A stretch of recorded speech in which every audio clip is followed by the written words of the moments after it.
हाँ, वो अकबर साहब से तो ज्यादा मोहब्बत है, मेरे से ज्यादा हैंडसम है ना। उन्होंने घर में जिसके सिंबल नहीं है उन्होंने खा लिया, यही सिंबल दिख रहा तो क्या करेंगे। घर में सिंबल रहा तो रहता ना, अब घर में सिंबल नहीं है तो उन्हें पतंग के पीछे पड़े हुए। अब क्या मैं क्या बोलूं आपका क्या जवाब दे सकता हूं मैं। अरे क्या बात है, कल बोलेंगे नहीं वो कमल का फूल वो ऐसा है वहां पे वो निकाल दो। कल बोलेंगे नहीं हाथ है, हाथ मिलाए तो ऐसा दिखता। कल बोलेंगे गाड़ी है, वो गाड़ी निकाल दो पब्लिक जाती उसमें। परसों आप बोलेंगे नहीं नहीं वो किसान जो है खेती करता उसका सिंबल निकाल दो। अभी अजीब है। वो बोलेगा नहीं मशाल से आग लग जाती वो निकाल दो। एक सिंबल है ना, पार्टी का शनाख्त है और हम एक रिकॉग्नाइज पार्टी है, हमारा सिंबल है। आपको सिंबल पसंद नहीं आया, जो पसंद है आप दबा दो जाके। ये आपके पास सिंबल नहीं है तो मैं क्या करूं। रानी के पेट से राजा नहीं पैदा होता, नाम रख लो राजा तो राजा नहीं बनता उन्हें। इतना याद रख लो आप लोग, आप कुछ भी नाम रख लो उसको, गुलाब जामुन नाम रख लो, रसमलाई बोल दो, कुछ भी। बाज़ वक्त 12-12, 13-13 शादी रहते और माशाल्लाह से हैदराबाद में क्या है, दूल्हे मियाँ जो है 10:30 बजे आते। मेरे को कभी सोचता हूं मैं कि इन्हें 10:30 बजे आए तो घर को जाके दुल्हन का चेहरा कब देखता हूँ इन्हें। आप बिलीव नहीं करेंगे, मेरे को बाज़ वक्त तो जो हम लोग रहते 11:30 बजे बुलाते। अरे मैं पूछता हूँ यहाँ 11:30 बजे रात को क्या है बाबा, तुम घर कब जाएंगे।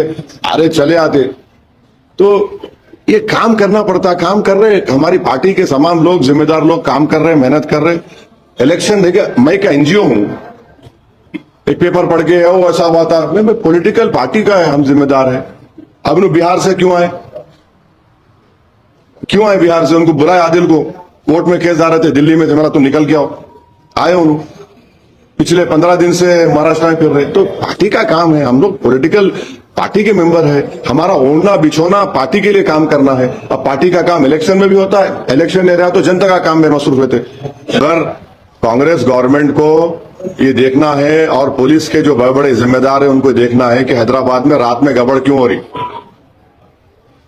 पिछले आप 3-4 साल के इंस्टेंसेस और इंसिडेंट्स निकाल के देख लो, ये रात में क्यों हो रहा भैया, ये इस पे फॉलो अप करना।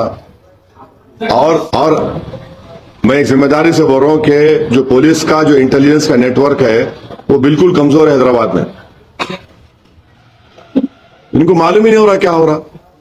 और चौथी बात यह है कि इनके जो सो कॉल्ड पीस कमेटी के मेंबर हैं वो बेचारे तो खाली उर्दू की शेर शायरी में बल्कि फुलकार बना के बढ़िया थे खामोश, वो खाली तस्वीर कराना वही चल रहा। तो ये इस पर गौर करना जरूरी है। ये कम्युनल फोर्सेस को मौका नहीं देना चाहिए।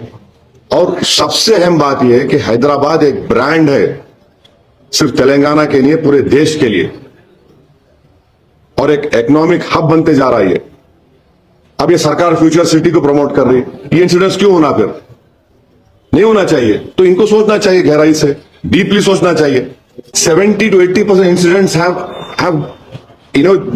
happened in not in broad daylight.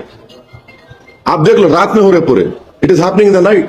So of course there is room for improvement. Of course there is something which the police or the intelligence department police is not able to catch. That is where they should strengthen themselves.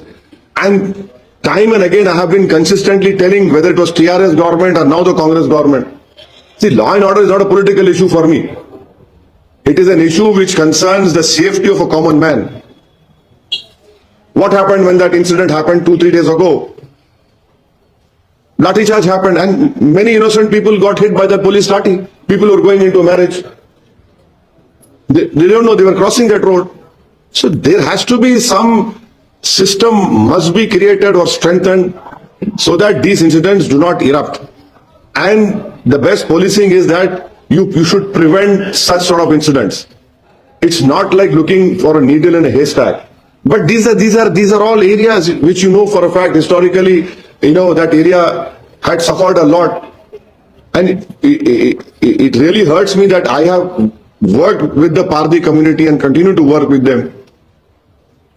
And पारदीवाड़े की एक historical जगह भी आप लोगों को नहीं मालूम शायद, वहां पर एक बेंच है, आप जाओ, जहां पर पंडित नेहरू बैठे थे आके, खतरा नजर आ रहा, उनका जो बर्फ पिघल रहा ना, वो आइस क्रूड का गोले का किस्सा मालूम ना आपको?